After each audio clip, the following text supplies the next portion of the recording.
Hello, American Lit students. I am Mrs. Wilson. I know I've had many of you in class, others I have not. I wanted to take a moment to go over how to do the argumentative outline for your paper. So your instructor should have already gone over some of the prompts with you. They're listed in your Canvas page as well. Once you've selected a prompt and you've looked for one other piece of evidence, remember that you must use the Crucible and at least one other source. It is time to do the outline. So in Canvas, you'll see the outline. It will look just like this.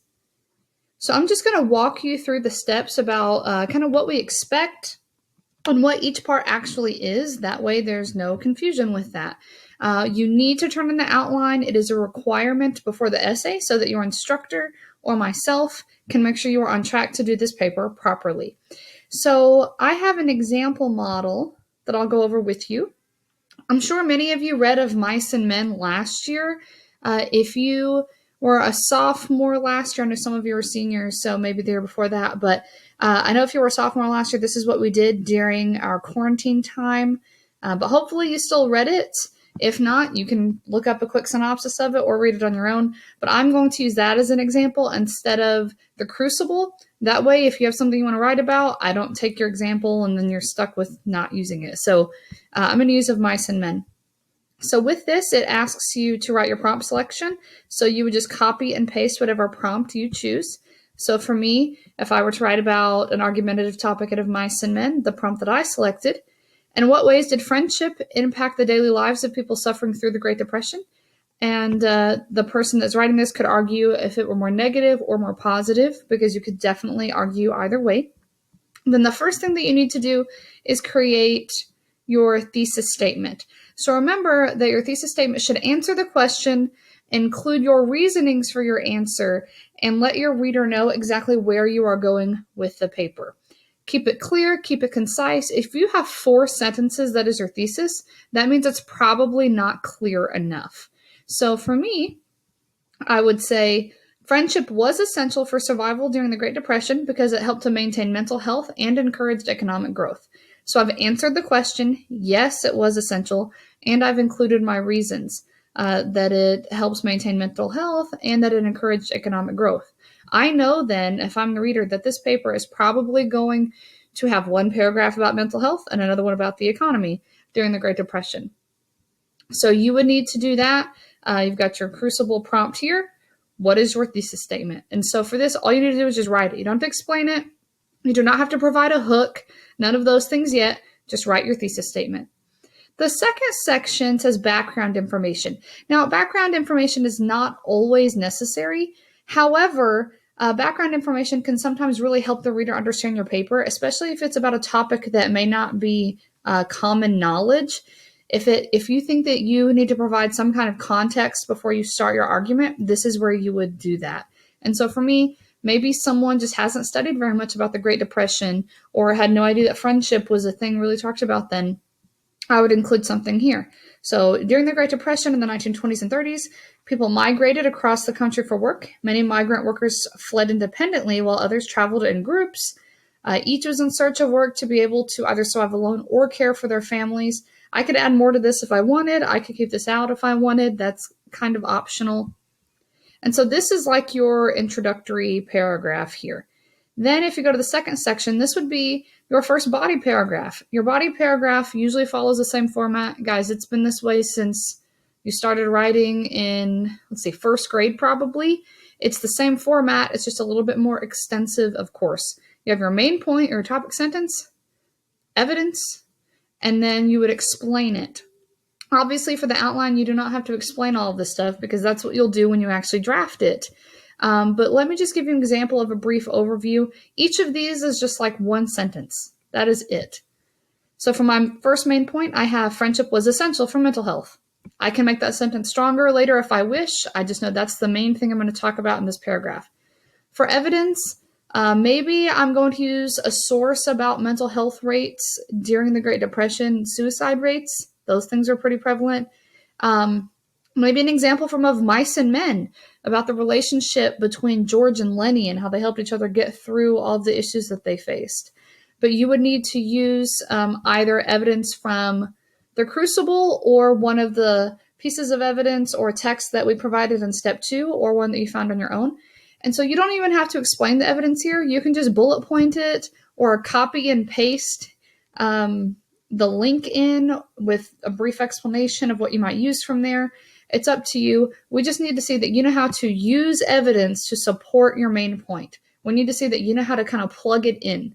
Okay, so that's for evidence. Brief explanation of what you may discuss here, just 1 to 2 sentences so that you know what you plan to explain.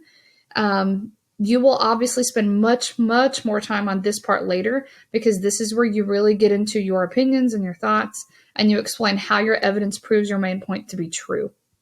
Same thing for the second body paragraph. I have here friendship encourages economic growth. Same thing. I would use statistics about the economy or migrant workers during the time, so on and so forth, brief explanation. This does kind of follow that classic 5-paragraph essay structure, but it does not have to. If you only have 2 main body paragraphs before you get into the other stuff, that's fine. If you have more body paragraphs, that's totally fine as well. Just make sure that each body paragraph or each main point or main claim is fully developed. It is much better to have fewer paragraphs that are well developed than it is to have many paragraphs that are underdeveloped.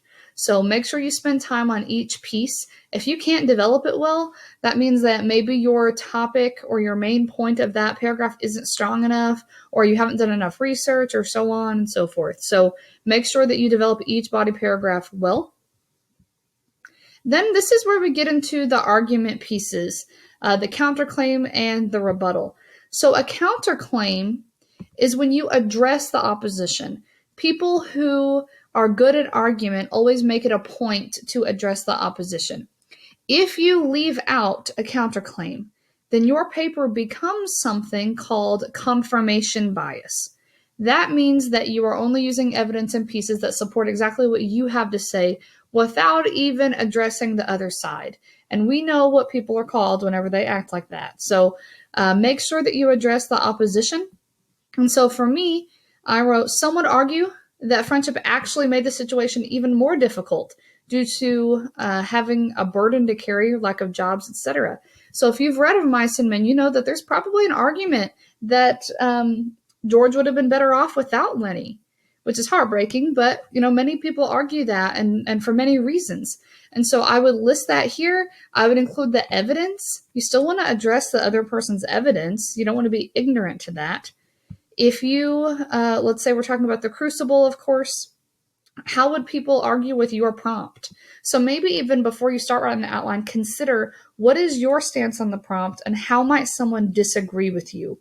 And that will help make sure you've got a strong argumentative prompt. Because remember, this needs to be argumentative, not necessarily just informational or literary analysis. Okay? Then, of course, with the counterclaim, after that, you provide your rebuttal. Your rebuttal is when you shut that piece down and you say, hey, I understand that this is what this other person says, but this is how I respond to that.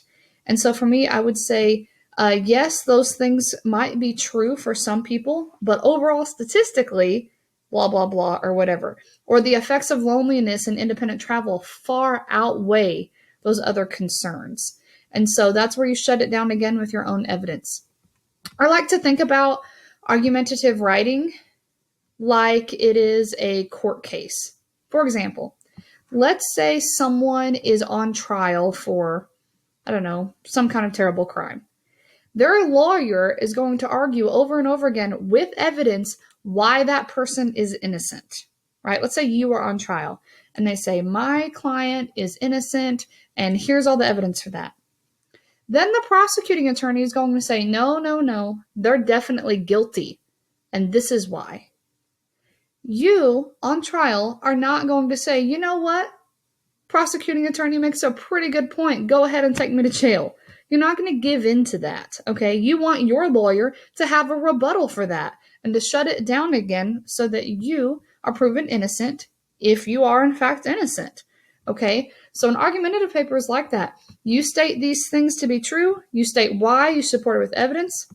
You address that someone else disagrees with you, but then you shut that person down again to support yourself. Hopefully that analogy helps you. It's always helped me. We'll see, I guess. And then finally, your conclusion. What is your call to action? Remember, your conclusion should do two things. It should just summarize what you've already said in your paper, and then it should include a call to action. Your call to action is what you want the reader to do with the things you've given them now that they're done reading.